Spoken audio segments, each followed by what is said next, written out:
All right, y'all, let's get into it. Episode 2, straight out of the Fourth Down Factory of the Fourth Down Forum podcast. We got a bit of breaking news to get into.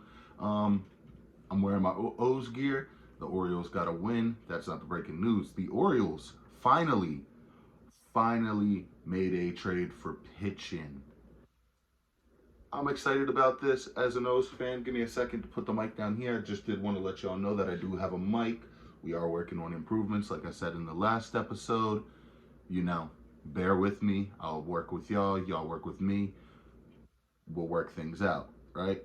So, the Orioles traded for a guy. I'm not even going to pronounce his first name because I'll butcher it. I believe his last name is Fujinami. Could be wrong on that too, but he was a pitcher, I believe a right-handed pitcher for the Oakland A's. And as we all know, there's stuff going on with the Oakland A's right now. Are they going to move from where they're at, move to Vegas? Are they not? So I'm excited about this as an Orioles fan. It proves to me that this team is not just trying to squeak into the wild card and go from there, trying to make a statement. They are, at the time of recording, currently the number one team in the AL East, if I'm not mistaken. But that's not all we're here to talk about. That's just the breaking news I wanted to get into. We got some other great stuff for the podcast, episode 2. Let's see. We're going to cover rookies reporting to NFL training camp and who I'm looking forward to seeing for my team. We're going to cover the NFL running back dilemma and what that means and my thoughts and takes on it. We're going to cover a shocking title change within the WWE. Other things we're going to cover, give me just a second, I do have to consult my notes here.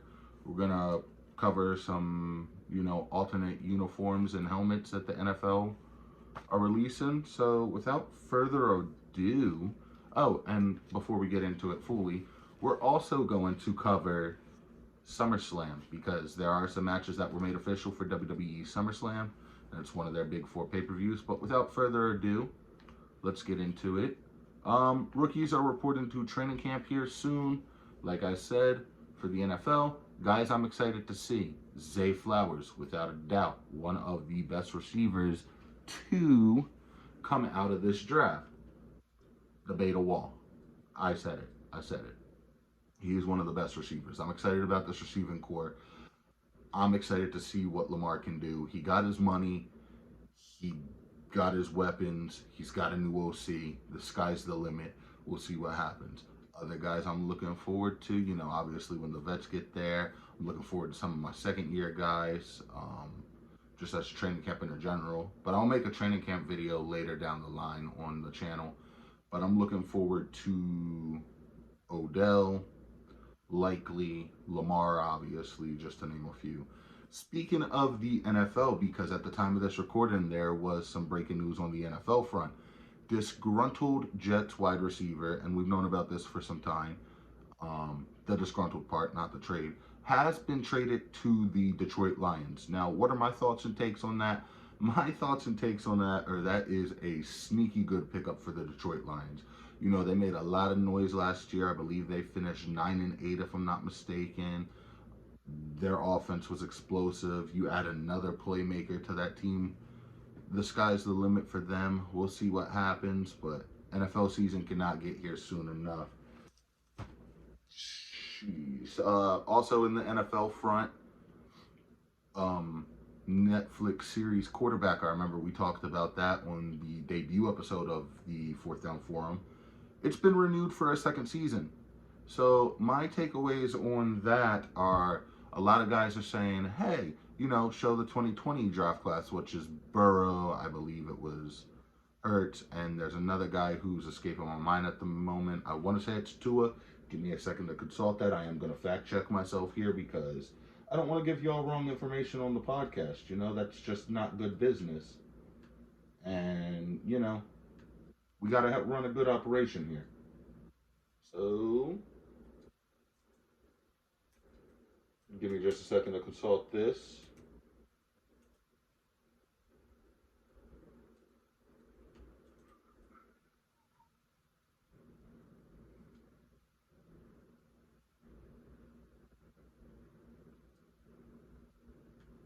And speaking of drafts, you will later, like next year, down in like the April aspect of things, you will be getting a mock draft episode because I like to do those every year.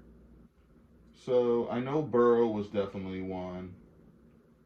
We know Hurts. And you know what? Correct me if I'm wrong in the comments, but I'm going to say Tua as well. My thoughts and takes on that, like I said, those are all great choices. You know, give me some of the guys from the 2018 draft class first and then do the 2020 for a future season. I want to see Lamar. I want to see Allen. Obviously, a lot of those other guys have fizzled out. You know, Josh Rosen, eh. Zach Wilson, eh. Mayfield, you could follow him down in Tampa. He was the 2018 number one overall pick. So you got those three guys right there. Just throwing it out there, you know. I believe, if I'm not mistaken, let me consult again, because I'm fact checking myself here on something. Because I want to say, and I do apologize for looking away from the camera, but it's necessary sometimes.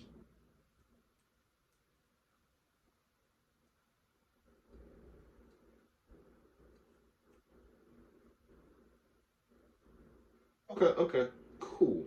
So I was correct. Did verify that Peyton Manning had some role in the Netflix series, and he is an executive producer.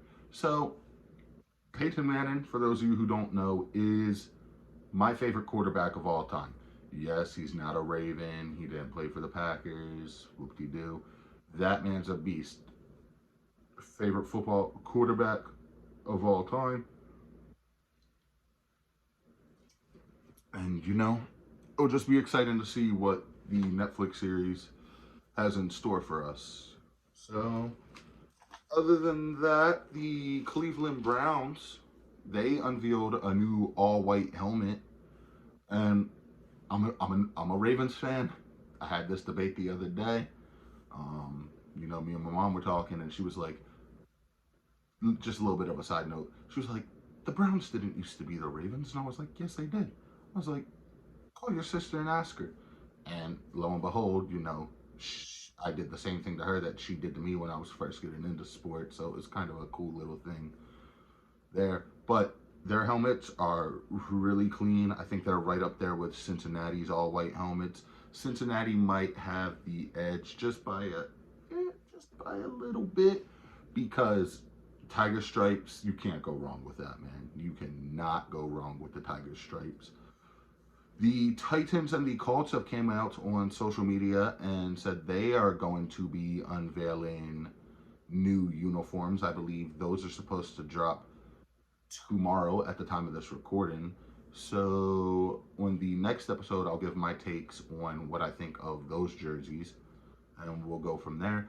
The big news right now in the NFL, outside of the trades and the jerseys and all that, is why the running back market is the way it is, and why running backs aren't getting paid the way they feel they deserve to be paid. I'm going to put it out there. Pay your damn running backs. You get generational guys like Saquon Barkley. You got guys who can produce and have shown they can produce, like my guy in Baltimore, J.K. Dobbins. The running back position has been undervalued for a very long time. And you know, a lot of people are going to say, oh, yeah, well, you can just, you know, go replace them with another guy. I'm going to give you an example of why that does not work. 2021, when the Baltimore Ravens had a plethora of guys go down to injury, we signed Le'Veon Bell and a bunch of other guys that were running backs, and they could not produce worth a lick of ish.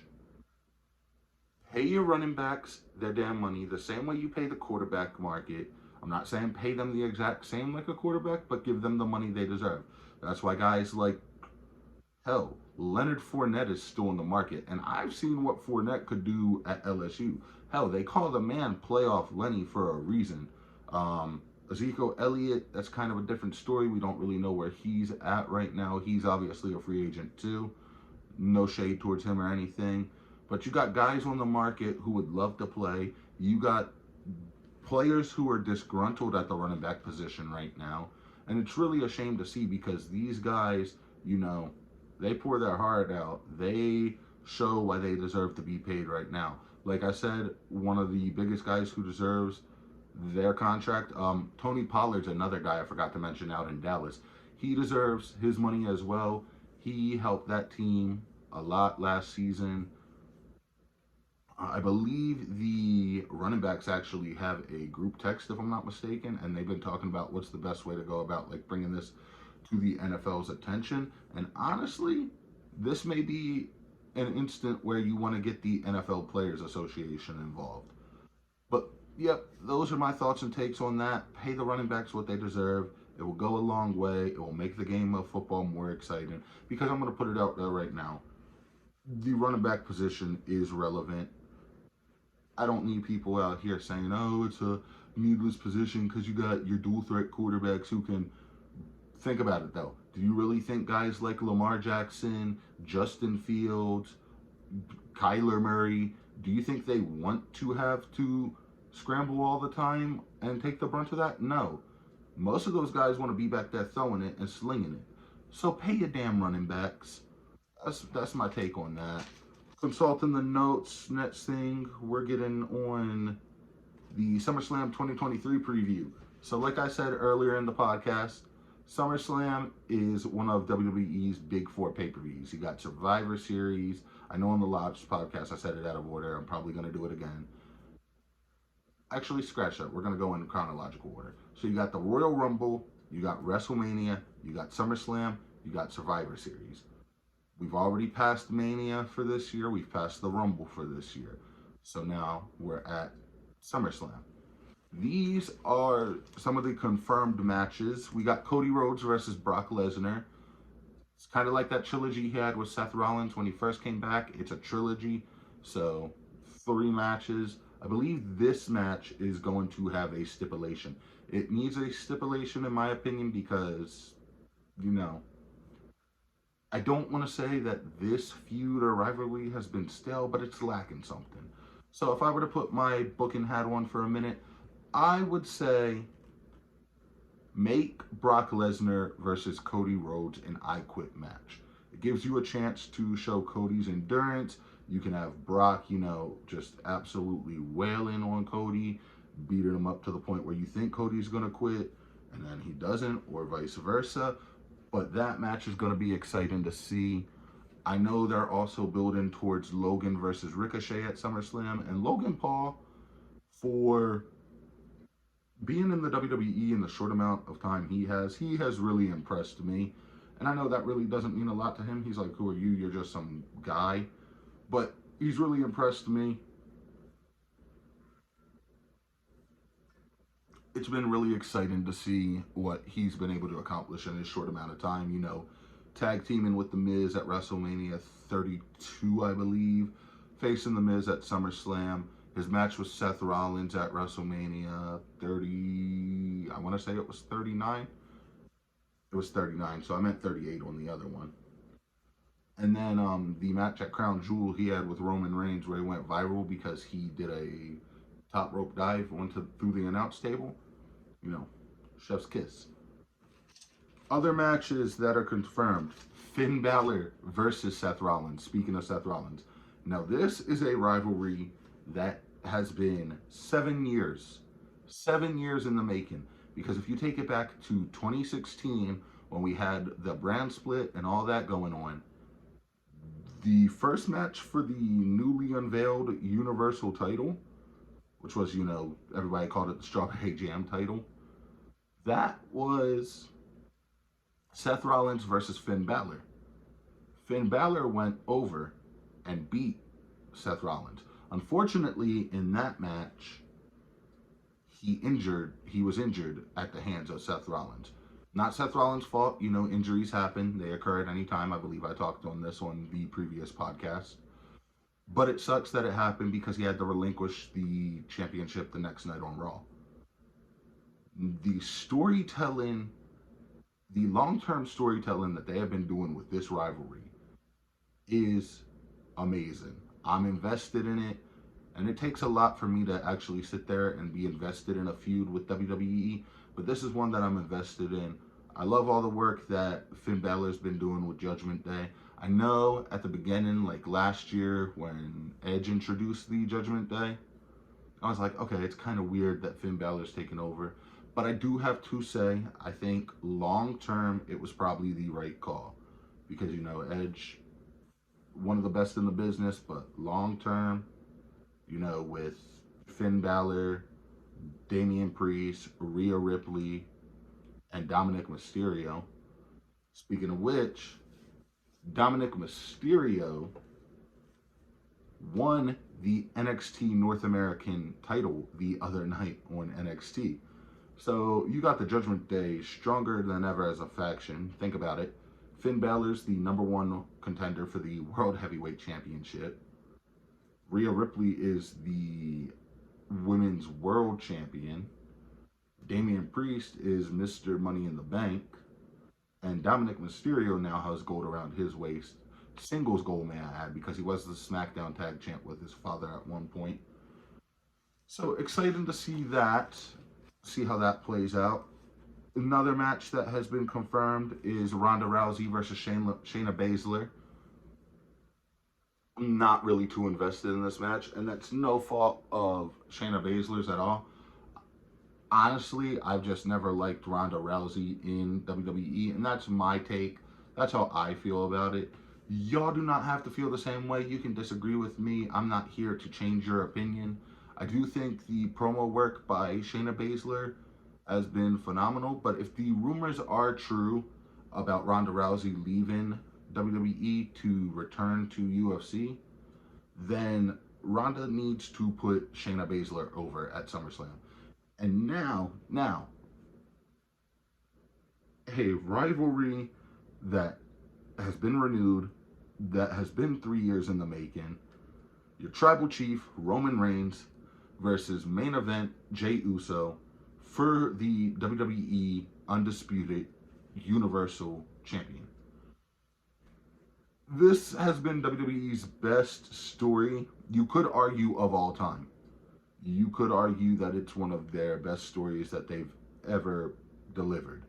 And they've had great storylines, and they've had absolutely dreadful storylines. Unfortunately, I don't think this is going to end with Jey Uso winning. Remember, Jey Uso, during the Bloodline Civil War match at Money in the Bank, is the one who pinned Roman Reigns in the tag match to end his streak of not being pinned since 2019. So he has the momentum behind him. He has the fans behind him. I would love to see it happen because I'm all for shocks and, you know, turns and stuff like that. I think what's going to happen is Roman Reigns is going to retain, and then we're going to get a return. Because WWE has this trend where returning superstars come back at like Money in the Bank or SummerSlam.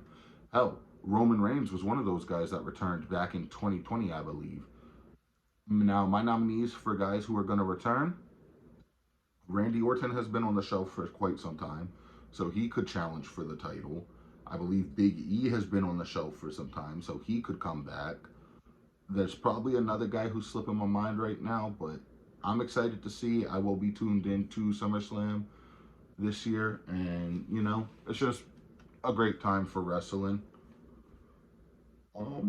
Other than that, I believe I had a few more notes. Excuse me. Let's see. I mean, covered SummerSlam. Oh yeah, your Raw recaps. Because I want to recap Raw. So let me pull that up.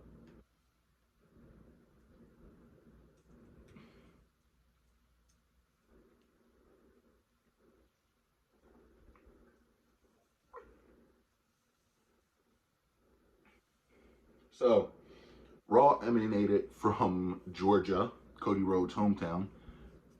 WWE knows how to play with the audience. Cody Rhodes' mom was in the crowd. Brock Lesnar was at Monday Night Raw. Brock Lesnar beat the absolute crap out of Cody Rhodes in front of Cody Rhodes' mom. So, that's happening. That was one thing that happened. The ring general Gunther, he defeated Matt Riddle. Their rivalry's been okay. I have no beef with that. Finn Balor interrupted one of Seth Rollins' interviews, which, excellent promo work by Finn Balor. The Viking Raiders defeated Alpha Academy. I'm loving the stuff Chad Gable and Otis, as you want to call him, as Maxime Dupree, would call him. This man seems to get all the blonde women. This is just something I've observed. So remember, you had Mandy Rose back during the 2020 storyline. No.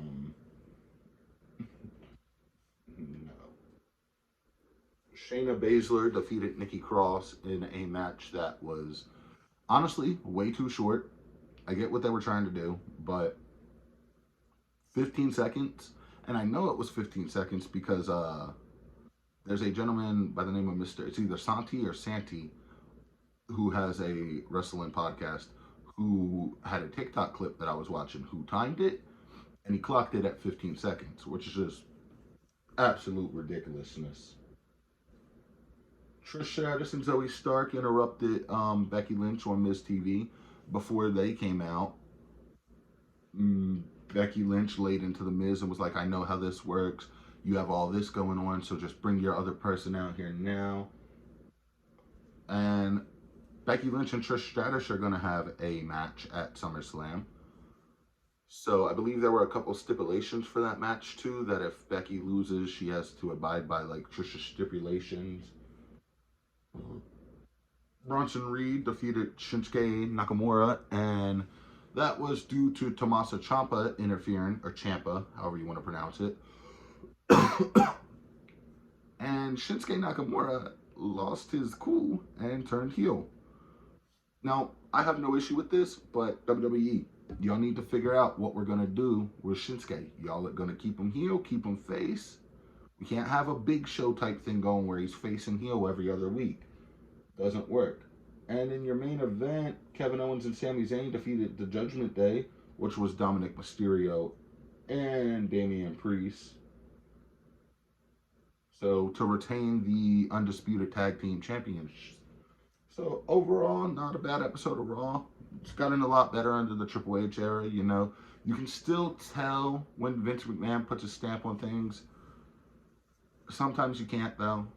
But a lot of times you can. It's just something we got to deal with for right now.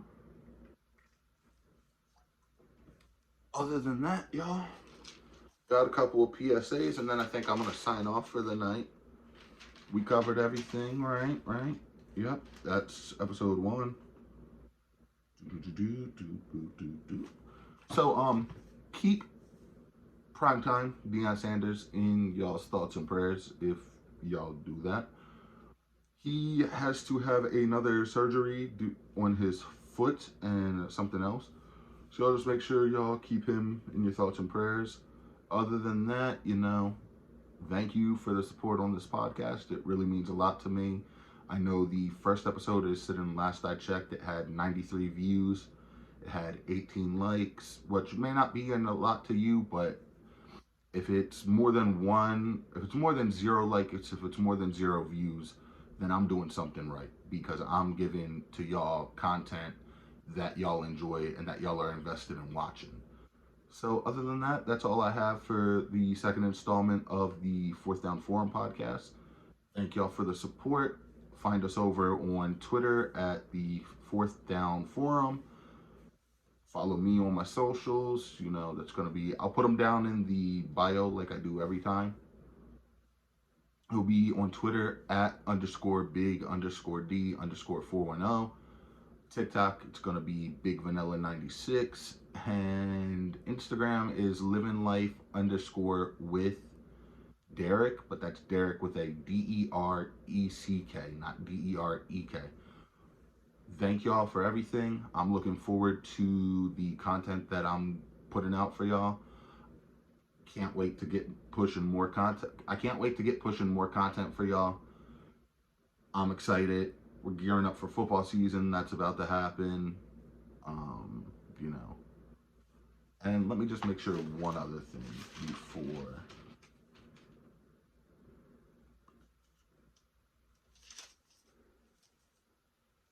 Yeah. That's all I got, y'all. So tune in next time, and thanks for watching.